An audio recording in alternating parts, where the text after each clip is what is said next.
Welcome to Communicate to Lead, the podcast that empowers leaders and aspiring leaders to communicate with clarity and impact. I'm Kele Belton, CEO and successful entrepreneur, and your host for today. I'm here to equip you with all the essential tools and strategies to master effective communication and lead your team to success.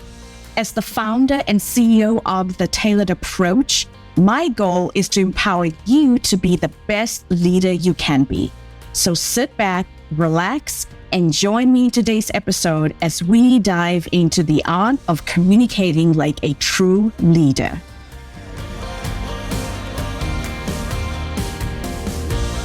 She had prepared for 6 weeks. 6 weeks of research, refinement, and rehearsal for a 20-minute pitch to the executive team. Her slides were polished. Her data was airtight. She had anticipated every possible question and prepared a detailed response to each one. And when she finally walked into that room, her manager looked at her presentation and said, "This is thorough. Did you see that Marcus pitched a version of this idea in last week's leadership meeting? The team is already moving on it." She had the idea first. She had the better analysis. But while she was perfecting it, someone else was pitching it. That story is not an outlier. Versions of it show up again and again for high-performing women across industries, levels, and organizations. And the pattern beneath that story is not just a time management issue. It's not laziness, and it's not a lack of confidence. It is perfectionism. And perfectionism, left unchecked, is one of the most reliable ways to stay invisible. Welcome back to Communicate to Lead. I'm your host, Kele Belton, communication and leadership facilitator, coach, and consultant. And this is the podcast where higher performing women in leadership learn to communicate with clarity, authority, and intention so that their work, their voice, and their vision get the recognition they deserve. If you are new here, I'm so glad you found the show. And if you have been here for a while, thank you for coming back. This April, I'm doing a 3-part series on what keeps women leaders from being fully seen. We started by discussing the visibility gap, then examined the sponsorship gap, including why so many high-performing women are mentored but not sponsored. If you miss either of those episodes, they belong together, so go back and listen after this one. I will share a link in the show notes so you can click on that and go take a listen to those 2 episodes. Today is the first episode in the next chapter of the series, and we are going inward. Because you cannot fully close the visibility gap from the outside if something internal is working against you.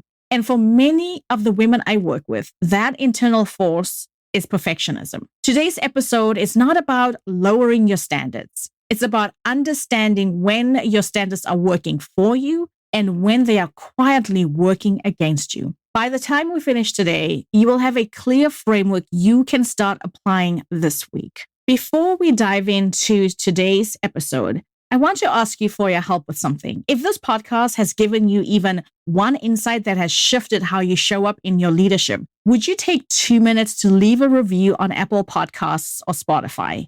Every review helps more women leaders find the show. And that means more women have access to tools they can use to communicate, advocate, and lead more strategically.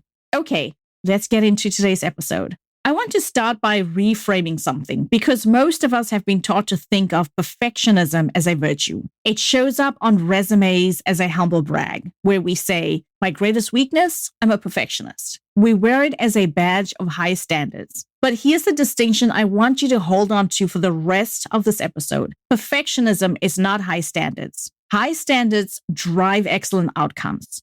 Perfectionism, on the other hand, is the fear of being seen getting it wrong. That distinction is echoed in recent leadership research on women and perfectionism, which describes perfectionism less as a matter of excellence and more as fear-driven self-protection. High standards say, "I want this to be excellent." Perfectionism says, "I cannot show this until it is flawless, because if it's not flawless, I will be judged, dismissed, or exposed." And here's the visibility cost. Perfectionism rewards execution and punishes visibility. When you are endlessly refining instead of contributing, you become the person who does outstanding work that no one sees at the right moment. You are present in the output and invisible in the rooms where decisions are being made. Dr. Rachelle Martin's qualitative research on women leaders found that perfectionism often operates below the surface as a set of coping patterns tied to self-worth, image management, and fear of negative judgment, especially in leadership environments where women are already more scrutinized. I will link to her study in the show notes.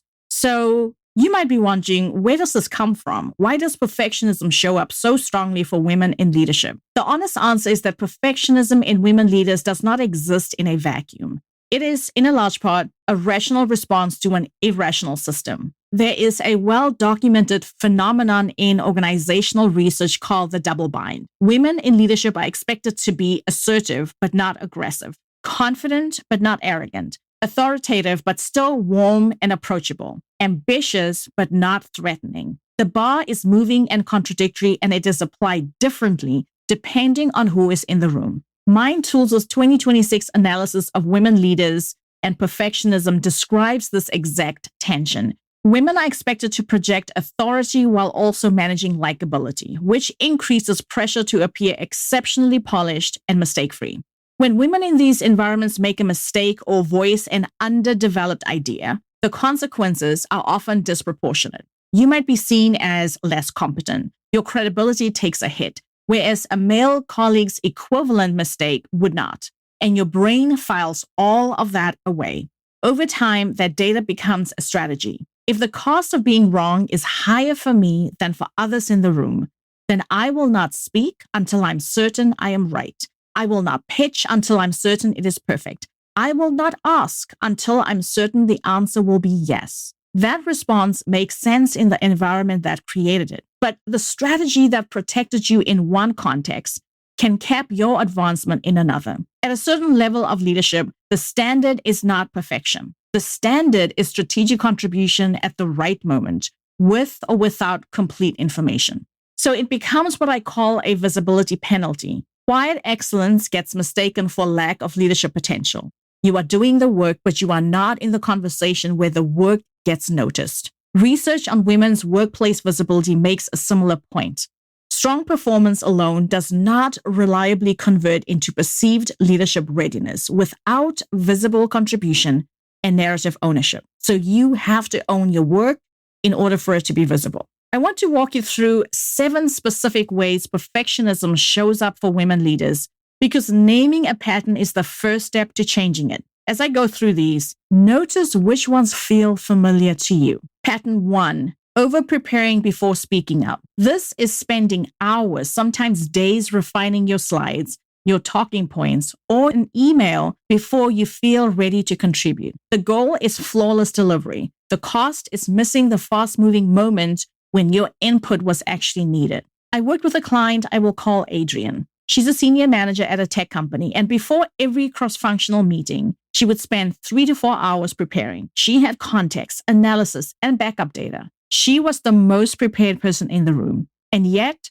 her manager's feedback at her performance review last year was, Adrienne does excellent work, but she does not contribute much in real-time discussion. I'm not sure she is ready for the director level. She was not underprepared. She was over-preparing as a way to avoid the vulnerability of contributing before she was certain. And it was costing her visibility she needed to advance. That's the first pattern. Here's the second pattern. Delaying visibility opportunities until everything feels ready. This is holding off on publishing an article, pitching an idea, volunteering for a stretch project, or raising your hand for a high-profile assignment until you feel 100% ready. The challenge is that 100% readiness is almost never going to arrive. And while you are waiting for it, someone else steps in with good enough and gets the opportunity, the credit, and the visibility. Pattern 3, waiting for undeniable proof before asking for advancement. This is the one more win pattern. I'll ask for the promotion after this project lands. I'll be ready to apply for the VP role once I have a few more months of results. I'll make the case for myself when I have airtight evidence.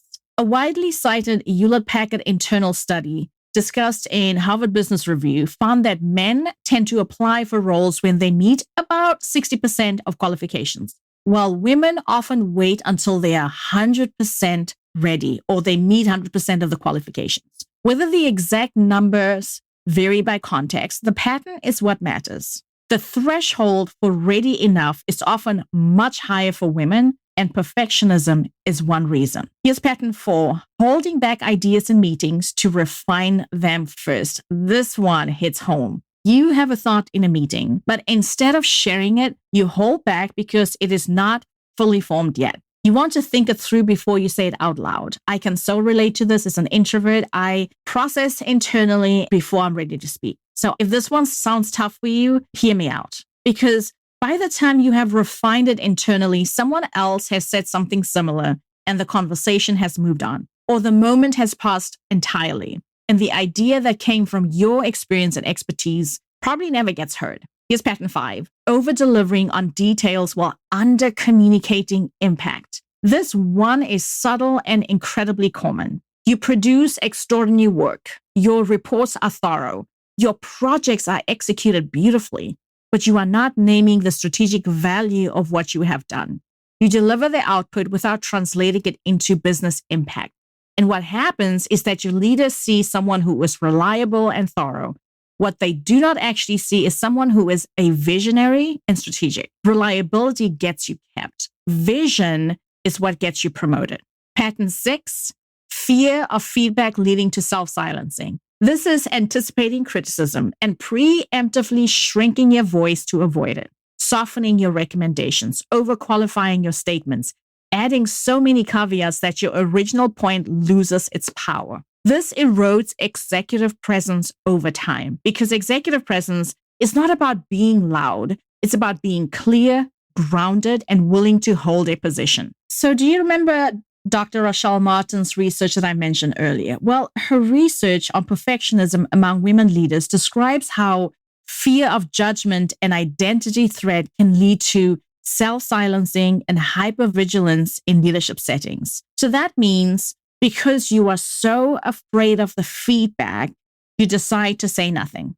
Yes, let that land for a second. And here's pattern 7, micromanaging to avoid failure visibility. This is refusing to delegate high-stakes work because someone else might not do it to your standard. I had a client who I worked with last year, 2025. This is something we worked on actively, helping her understand why the lack of delegation is keeping her stuck. Because when you refuse to delegate, you hold on to execution tasks that should be someone else's responsibility, which keep you buried in the details instead of operating at a strategic level. Your managers look at you and see someone who is very good at doing, not someone who is ready to lead at scale. 7 patterns. Did any one of them feel familiar? And if you need to, go back, listen to all 7, identify the one that resonated the most with you. Because here's what they all have in common. They keep you productive and invisible at the same time. And that combination, working hard while staying unseen, is exactly how perfectionism creates a visibility ceiling. So you might be wondering, great, Kele, now I have these 7 patterns. I've identified the one that resonates the most with me. How do I shift this? I want to give you a framework that I call the P.A.C.E method. P.A.C.E, P-A-C-E. And the name is intentional because what perfectionism does is it takes you out of the pace of real leadership. It slows you down to a standard that leadership does not actually require. The P.A.C.E method gives you 4 moves to make instead. P stands for pause and name the pattern. This first step is to pause and name what is actually happening, not I need more time to prepare. Name the actual pattern.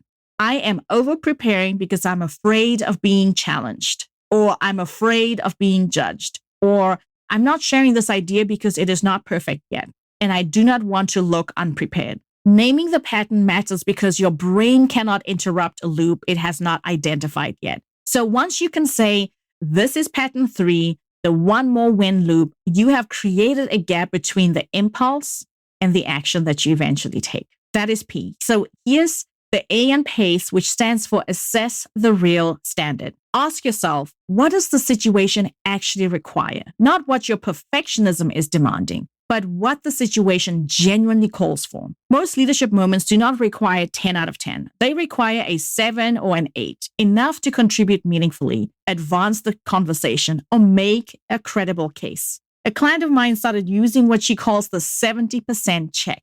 Before a meeting, before she shares an idea, before she sends an email, she asks herself, am I 70% or above? If the answer is yes, she acts on it. She shares the idea, she sends the email, and she attends the meeting. And what she discovered is that 70% voiced with clarity and confidence almost always lands better than 90% voiced with hesitation. That's the A. Here's the C, which stands for communicate before you are certain. And this is the practice, contributing before you have perfect information. Because let's be honest, how many times do we have perfect information before we have to act, before we have to voice an idea, before we have to pitch our thoughts? So here's what you need to focus on. Saying in the meeting, I have an early thought on this, and then sharing it instead of waiting to be certain. This does not mean being careless or underprepared. It means understanding that leadership communication is not a finished product. It's a conversation,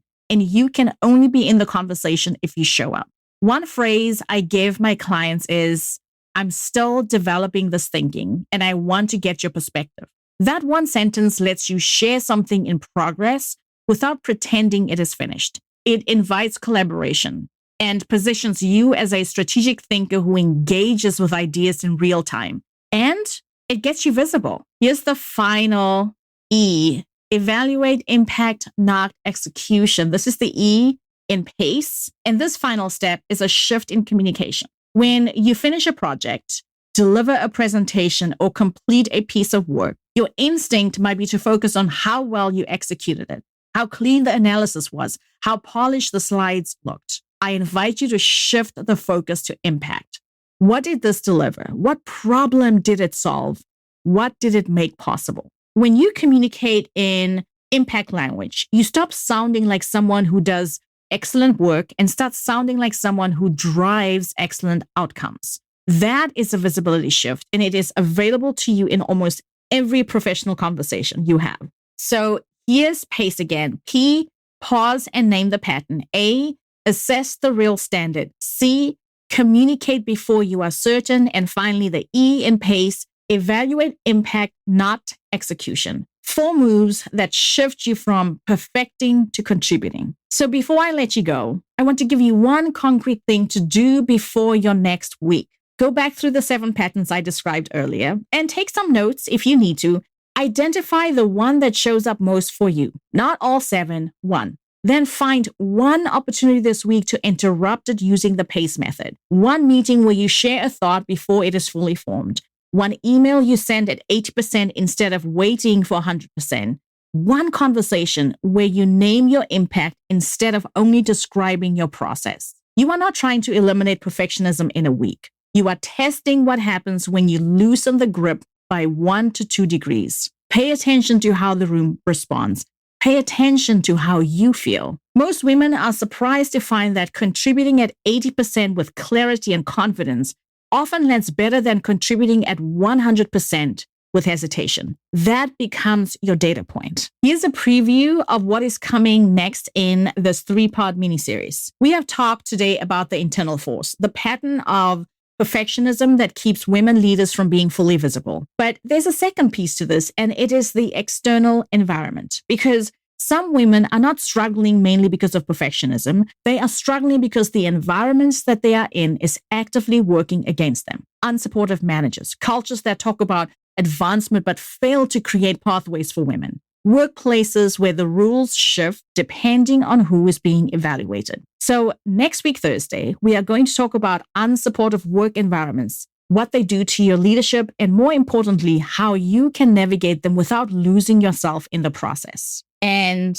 in the 3rd episode of this series, we are going to bring it all together and talk about how to communicate your value even before you feel fully ready, using specific language strategies that build your visibility from the inside out. These next 2 Thursday episodes are ones you are going to want to share with every woman you know who is working in a challenging environment. So make sure you are subscribed or hit the follow button so you do not miss them. And if today's episode opens something up for you, if you recognize yourself in one of those 7 patterns, or if you are realizing that perfectionism has quietly been working behind the scenes, I want to invite you to take the next step. I offer complimentary leadership clarity calls for high-performing women who are ready to get clear on what is keeping them from the visibility, influence, and advancement they have earned. In 30 minutes, we will identify your specific visibility blocks and map out what it looks like to move through them strategically. The link to book your call is in the show notes. These calls fill up quickly, so if this feels aligned, go ahead and book yours as soon as possible. Until next Monday, my friends, for our next Monday Momentum Shorty episode, I'm Kele, remind you that great communication is the foundation of inspiring leadership. Keep learning, keep growing, and remember to communicate to lead.